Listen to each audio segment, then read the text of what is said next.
Fatal Exposure is a 1991 made-for-TV thriller directed by Alan Metger and starring Mare Winningham, Christopher McDonald, Geoffrey Blake, Christopher Petite, and Nick Mancuso. The film opens with a fade into whiny children. Friends have their own boat. Ryan has his own boat and he can't even sail. Please, Mom. Mom! Yeah? Who do you think would win the fight? Ultimate Warrior or Buster Douglas? Oh, gosh, I don't know. I never thought about it. Who do you think?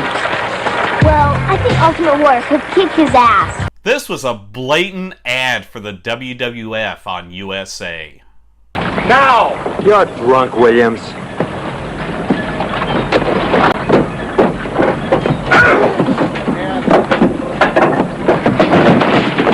The hell? I sure hope little Alex Kittner doesn't pour out all over that dock. Jamie drops off for film, and this guy should really be fired by corporate. That'll be $10. Any bikini shots? Oh, give me that. You're such a trip, Scott. A trip? I love that. That's like Julie from the Mod Squad or something. She later checks her film, and who in the hell is this? She's going to score some free rolls of film for that one.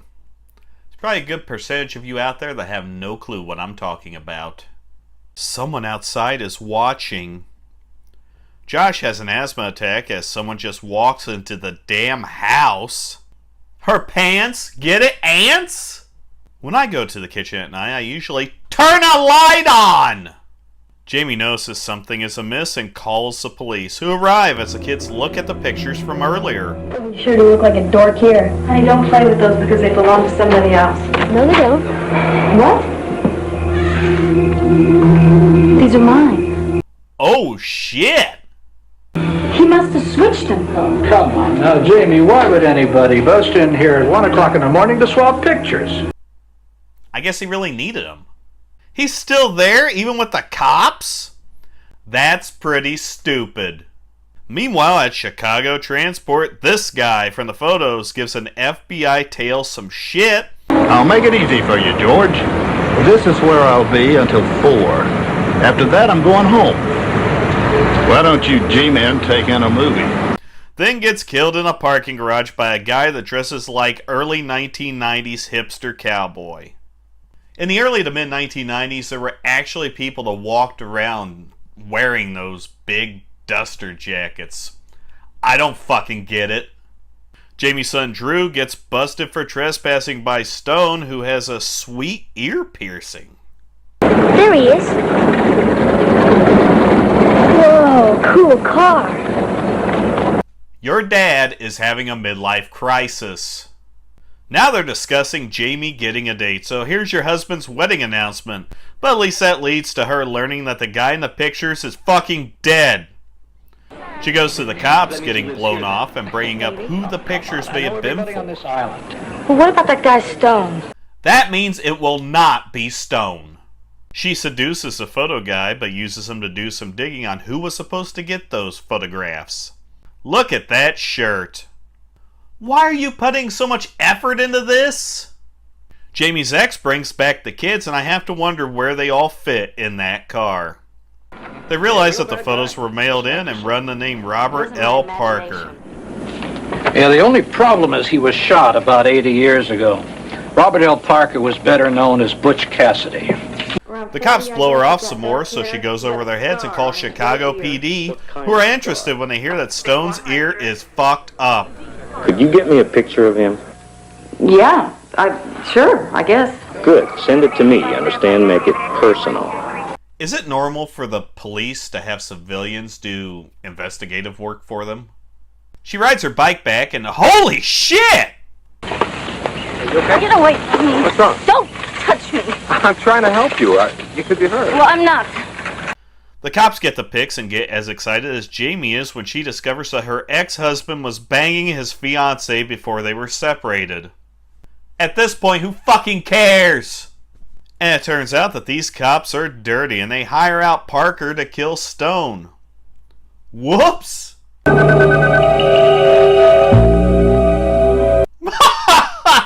That movie never ran in a fucking theater! The cops arrive and talk to Jamie, then bring her with them on the bust? Huh? Is that ponytail government issue? Nice, doggy.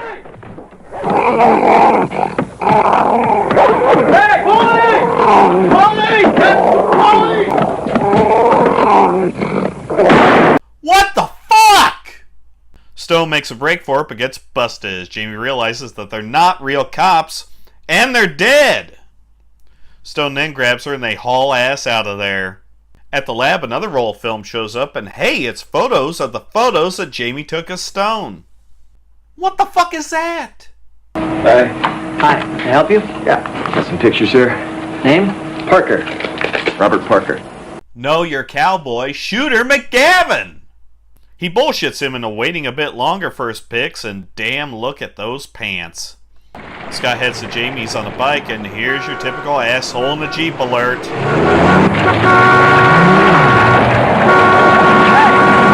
There's a lot of running bicycles off the road in this movie.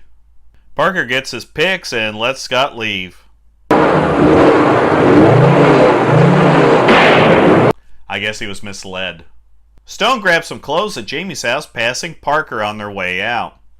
This is going to be an easy $125. Stopping at the cemetery to pick something up, Parker sets up and it looks pretty dead there.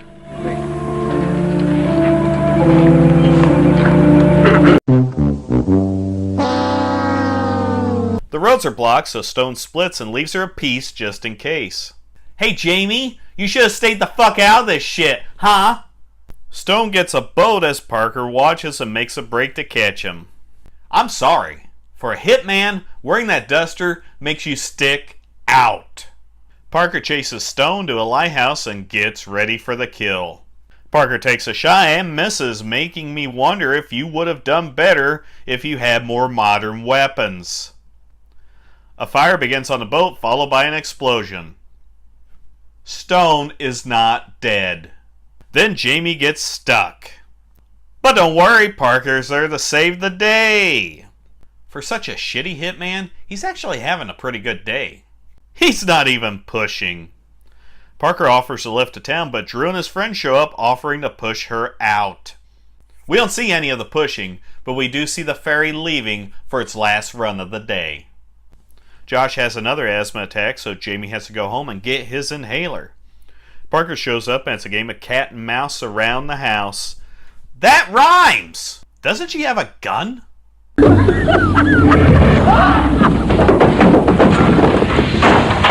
Shitty hitman. And she fucking leaves. It's me! He's in the house! Wow, I'm shocked he's still alive. Stone then gives some exposition that doesn't really matter at this point, so let's move on. Parker shows up and being a shitty hitman gets doused in kerosene, then laid out by a 12-year-old kid.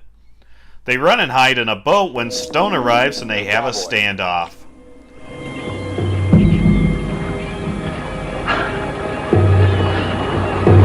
Well, alright. Nothing personal. Let's put it down. Just shoot his ass! Oh, we can walk away from this thing. It's nothing personal. Dumbass! Jamie hooks Parker and he's fucking dead. Oh, my...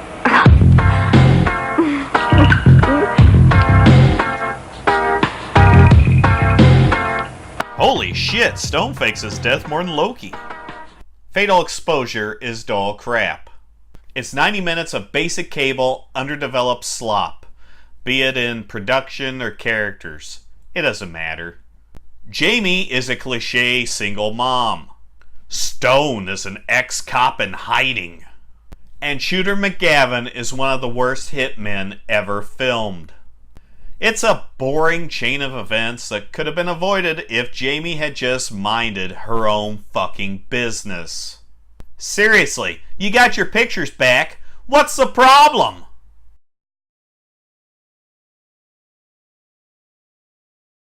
I'm dying here. You're my dream girl. Cool it. Cool it. I love that. That's early 70s time, right?